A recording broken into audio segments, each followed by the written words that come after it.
Before the abuse, my daughter was very outgoing.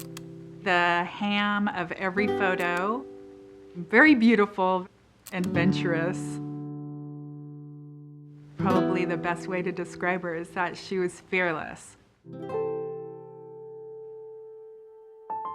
It was my husband, her stepfather, somebody that I chose to bring into our family. She was 10. I no longer ate, I didn't sleep. I was in the worst time of my life. I'd gone through so much and I'd been seeing my family go through so much. I really gave up, and everybody around me knew that.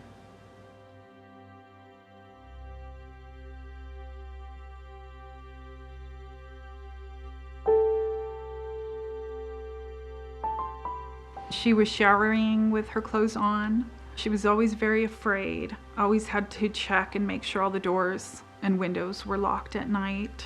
Lots and lots of nightmares before they came.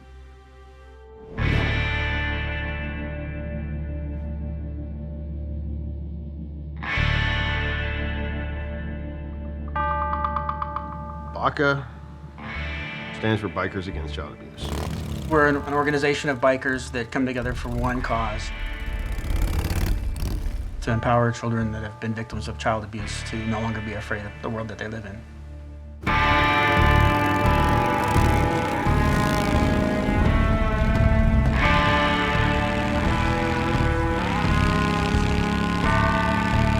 They might have anywhere from 20 to 50 motorcycles roll up. These children become part of our family. They get their own road name, they get their own cut, they become a biker. Anytime they're afraid, they just call us and we're gonna be there. If they need escorts to court, to therapy, to school, if it takes us having to stand outside and guard their house all night so they can sleep, then that's what we'll do. When I met Fa, she was just a scared little girl. When I first saw them, I remember going out onto the balcony and looking over, and there's just all these bikes. There's these huge, tall men, and they were in their vests and their boots, huge beards, and strong-looking women. It looked very tough. We're a rough lot, and we are scarier than their perpetrator. We are scarier than their demons. It works. It was incredible to see my daughter for the first time in almost 3 years relax. We set up outside on all four corners of the property and let her know that no one was going to come into that house and harm her because they would have to go through us. And they stayed there in shifts all night long, all day long. I'm not sure which night it was. It was maybe 2 o'clock in the morning. She said she just couldn't sleep. So finally I got a sleeping bag off my bike and I put it in the trunk of her mother's car in the garage. She climbed in the trunk of the car, curled up in a ball, and went to sleep and slept all night. We came back and did the same thing as she was getting close to trial and she was getting nervous about having to testify. I was testifying against my stepdad, and I looked over and I saw my stepdad just staring at me, and I felt like I could have passed out or died just from his glare. And I looked over and BACA's there, and they're just sitting there with their thumbs up, giving me the emotional support that I needed.